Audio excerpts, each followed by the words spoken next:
Actually dito sa amin very supportive, especially sa ano sa Kidapawan City. Dapat sana itong mga parents na to ang dapat tularan din ng ibang mga municipality. Pero may mga municipality rin na medyo player lang ang nag-i-initiate para makapag-join, but wala pa, minsan walang idea yung mga parents. Like example dito sa side ng Carmen, ganyan, mga Kabakan, hindi pa gaano yung football, but try namin nire-reach out yung mga para introduce yung football. Pero yung support ng parents, mostly mga 70% is very supportive. Kasi sila pa nga yung initiative pa nga nila na mag-participate yung mga anak nila sa mga festivals, mga tournament. Kaya dumadami na rin yung clubs dahil sa support ng mga parents. Minsan yung mga parents pa naggumagawa ng mga clubs, kumbaga anong tawag diyan, nagbubuo ng mga clubs sa kanilang lugar. Kagaya nitong may isang club sa Kidapawan na parents ang nag-organize. Tapos yung mga player nila is galing sa ibang lugar, kagaya ng Antipas, Arakan. So dito nila sa Kidapawan binuo. Dahil yung mga kaibigan ng mga anak nila is from different municipalities. Kaya nabuo nila yung team. Ngayon, nakikita ko rin na ang part ng President Rojas at saka Antipas, may mga clubs na rin na-organize. Yung tulunan, coach, napapansin ko, lumalakas sila. Tulunan. Lumakas din ang tulunan. Sa support, yan ay sa support din ng mga parents. Ang nag-initiate niyan is mga parents. Oo. Oo nga sir eh. So mapalad talaga yung mga bata ngayon. At yung mga anak ko rin, at least na-experience din nila yung mga ikuan ko lang sila ha. Kasi nung sila naman yung ginaguide ko, tinuturoan ko, tamang-tama din that time is yung kumbaga yung kasagsagan ba na pag-open ng mga festival. Mga ilang taon na sila, sir? Ilan yung players mo ngayon? Mga anak mo?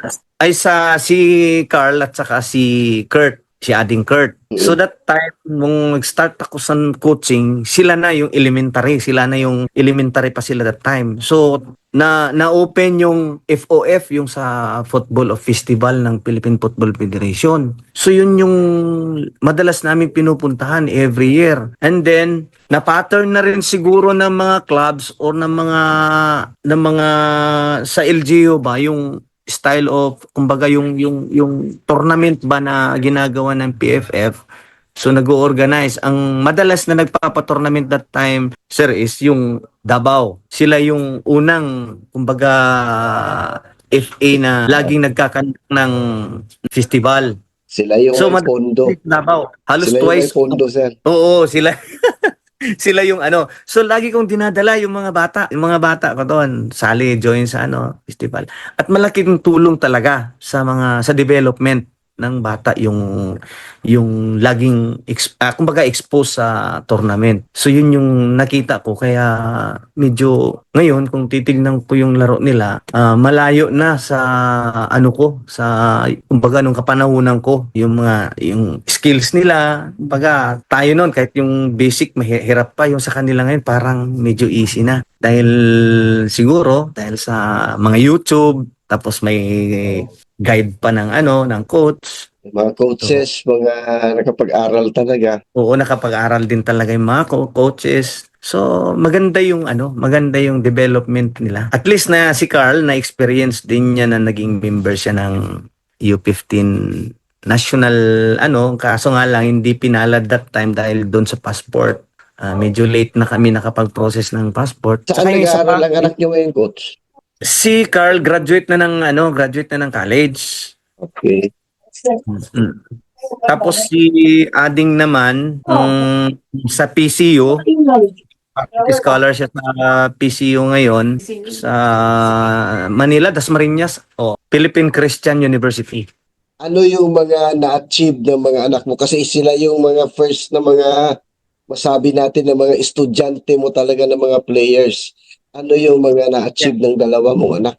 Dalawa lang ba sila, sir? Dalawa lang sila, oo. Into football. So ano yung mga achievements nila na pwede nating ma-share sa mga lahat ng nanonood Oo. Yes, yes sir. Oo. Actually, ito yung pinakamalaking achievement ko rin sa the whole my coaching career. Kasi dahil una-una, yung mga anak ko ang una kong nakiter sa as a coach. Kumbaga, sila yung una kong tinuruan sa kanila ko lahat, binigay kung ano yung natutunan ko as a coach nung a-attend pa ako, nag-a-attend pa ako ng coaching course. So, nung elementary, si Ading is naging 2 times palarong pambansa player, and then si Kuya Carl is twice din nagpalarong pambansa at member siya ng Sergeant player, naging silver medalist sila that time doon sa palarong pambansa. And then after that, naging member din siya ng national under 50 national team, gaya ng sanabi ko kanina na naging member siya sa national team, kaso nga lang doon sa passport lang siya by the time.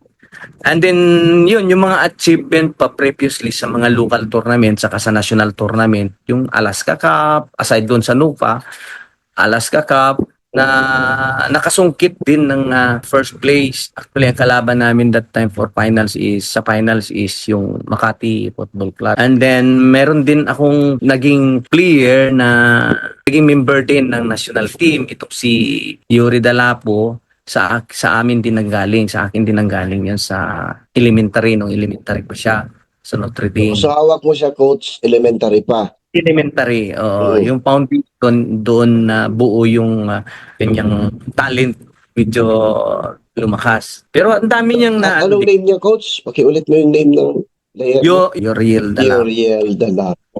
Dalao.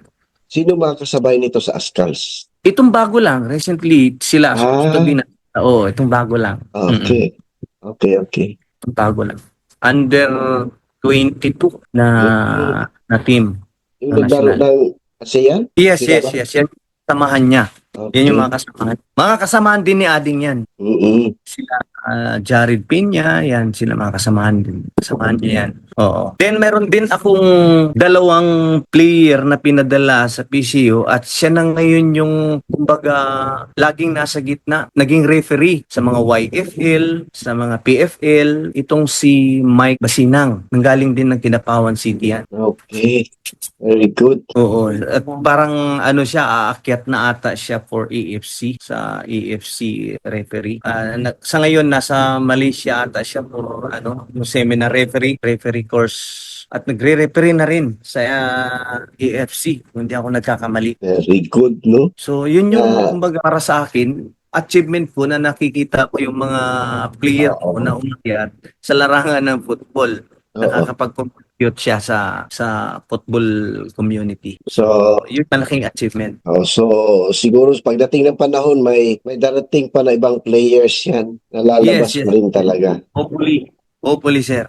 Mm-mm. At ang panahon din ng mga anak ko, elementary, high school na that time si Ading, may isang club sa Maynila na kumuha sa kanya at pinaglaro siya sa YFL, Youth Football League.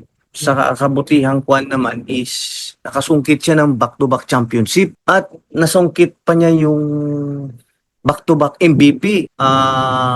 Category is nasa under 12 and 13 na category. That time back-to-back. Every year kasi ginaganap yung yung YFL. Ang club na kumuha sa kanya sa Maynila is yung Dreaming Football United, TFU. Under kay Coach Richard Alipar. Tapos si Coach yon ng Tacloban, and coach na Jonatas ng Brazilian coach. So isa pa, niyaya, ini-invite din siya na paaralin, bata pa kasi that time, paaralin siya sa Phuket ng Thailand, BISP, yung British International School, sir. Kaya sabi ko, malaking opportunity sa sa mga bata. So kumbaga Yun yung isa sa mga nakita kong achievement. Hindi siya natuloy doon, sir. Hindi siya nagtuloy dahil bata pa kasi nung ano, kasi abroad iba yung hindi namin pinayagan na ano na yun din yung isang I think yung isang kumbaga pinagsisihan ko ba na hindi ko ni-release yung anak Siya. ko na Oo. papunta din siya doon sa ano. Kasi Siguro kung parang may opportunity pa na ganun, siguro ako encourage mo pag may ganun pa na encourage mga ko na. offer. Oo, Oo. yun talaga. Then, naglaro din sila ng China doon sa Longqing Cup at nakuha nila yung first place. First place doon sa Longqing Cup. Ang nagdala naman sa kanila is first place or third place. And then sa Australia, Singa Cup is first place siya yung Singa Cup. Kangga Cup pala, rather. Kangga Cup. So, yun yung mga achievement ng mga anak na tingin ko as a parents is as a coach as parents is naging malaking achievement din para sa akin. And then sa mga ibang bata naman kagaya ni Yuri, yung iba naman napunta na sa mga schools sa Manila, natulungan din natin. Masaya at napakalaking bagay para sa coach. So ngayon, ang ginagawa ko is tumulong pa rin, continue na mag-produce pa rin ng player, tumulong sa mga bata para at least makatulong din sa kanilang magulang kahit man lang doon sa pang tuition fee libre makapag-aral sa mga gandang university. So yun yung effect ng football sa mga kabataan. Magkaroon sila ng chance na makuha ng ibang universities, makapag-aral ng libre through scholarship sa football. So yun yung isang magandang nangyayari sa ating kabataan dito sa sa ating rehiyon. Yes. Katulad ng binanggit ni Coach Sam, may mga players siya na umabot sa ganung level. So patuloy ang search natin sa mga players, tuloy yan. Pagdating ng panahon, baka may lalabas na naman na makakalaro pa ng mga international games. Yes, oo. Sana marami pang bata na